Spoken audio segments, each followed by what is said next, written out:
Eh bien salut à toutes et à tous, c'est Celtic Warrior 61 pour une nouvelle vidéo. Ça fait longtemps, ça fait quasiment 2 mois. Bon, j'avais pas du tout la motivation de faire des vidéos pendant l'été 2018 et même pendant tout le mois de septembre et le mois d'octobre. Donc j'ai pas fait de vidéo, voilà, je préfère pas me forcer, je le dis souvent dans mes vidéos, je préfère pas me forcer quand l'envie n'est pas là. Mais là, l'envie est revenue et j'avais envie de passer un coup de gueule dans une vidéo et je me suis dit, j'avais créé un concept pour ça, il y a de cela 1 an, 2 ans, qui s'appelle le défouloir. Alors pour ceux qui sont venus, qui sont venus il y a longtemps sur la chaîne, le défouloir vous savez ce que c'est, mais pour d'autres, je pense pour beaucoup, le défouloir ça vous est totalement inconnu. Alors c'est très simple, c'est un concept de vidéo coup de gueule où je parle d'un sujet qui m'énerve la WWE, ça peut être un booking, une mauvaise décision, un mauvais pay-per-view, voilà ce genre de truc. Et aujourd'hui on va parler de Shawn Michaels.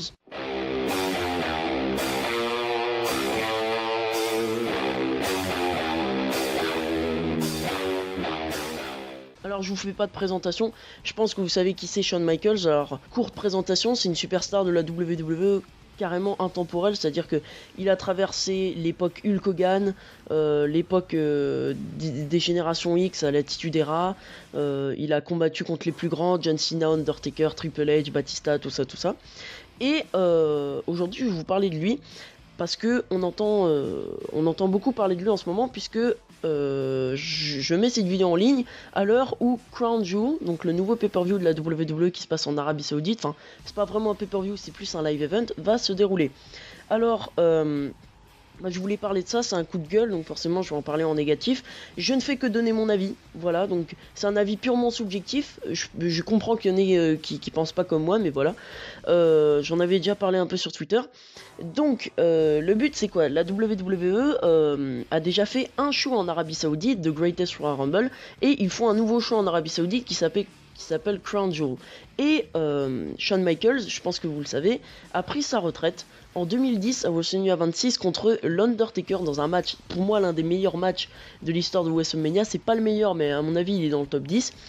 Et il avait pris sa retraite, il me semble, à l'âge de 46 ans, quelque chose comme ça, donc il pouvait aisément continuer 1 ou 2 ans après, hein, mais il a décidé de prendre sa retraite en 2010, et la WWE a annoncé quoi, il y a de cela 2-3 semaines, que Shawn Michaels allait sortir de sa retraite pour un match de légende, soi-disant, bon je vois pas ce qu'il y a de légendaire là-dedans, des Générations X contre Brothers of Destruction. Donc Brothers of Destruction, Undertaker et Kane contre des Générations X, donc Triple H et Shawn Michaels, dans un match tag team en Arabie Saoudite. Alors déjà, premier gros souci, on ne sort pas un lutteur de sa retraite. Pour moi, sans plaisanter, hein, c'est l'une des plus grosses et l'une des pires décisions que la WWE ait pu faire ces 10 dernières années. J'abuse même pas quand je dis ça. C'est-à-dire que il peut y avoir des erreurs de booking, bon on oublie la semaine d'après, mais là c'est vraiment c'est voilà, dans la tête des gens, déjà pour moi il y a un truc qui me choque. Dans la tête des gens, bon ça vous paraît débile, mais dans la tête des gens, Shawn Michaels il est quoi? Il a une taille normale avec des longs cheveux. Là déjà Shawn Michaels il est chauve, c'est même plus Shawn Michaels, vous voyez.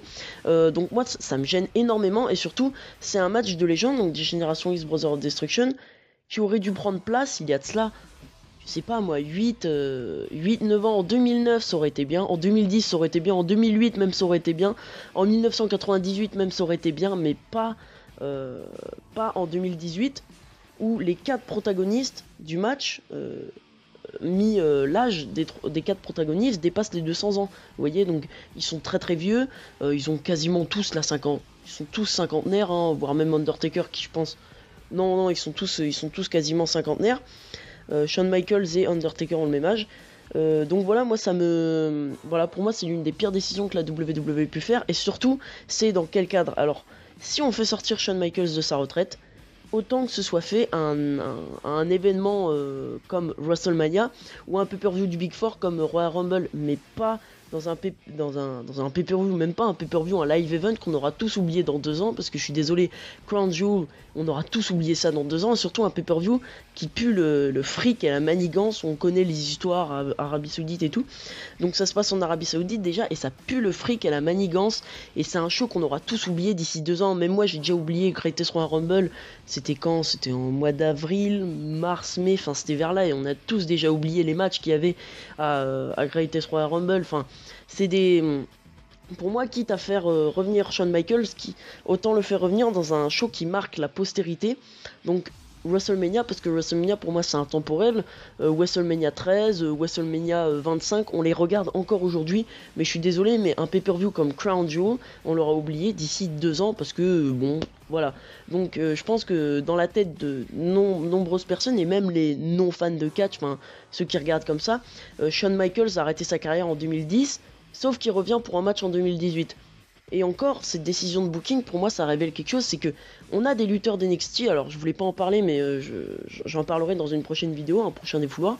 On a des superstars d'NXT extrêmement talentueuses comme Chad Gable, Bobby Roode, Tommaso Ciampa, Johnny Gargano, même des clans comme The Ascension, tout ça, qui ont vraiment du talent et on a matière à faire quelque chose avec ça. Mais alors pourquoi on vient prendre d'anciens catcheurs? Alors on vient aller chercher Rey Mysterio, Jeff Hardy, Goldberg, voilà. Pourquoi on prend d'anciens catcheurs qui ont déjà fait leur temps et on les met sur le devant de la scène alors qu'on a vraiment des jeunes superstars qui ont la vingtaine, la trentaine, qui sont talentueux, qui ont déjà prouvé par le passé qu'ils étaient talentueux et qu'on pouvait compter sur eux.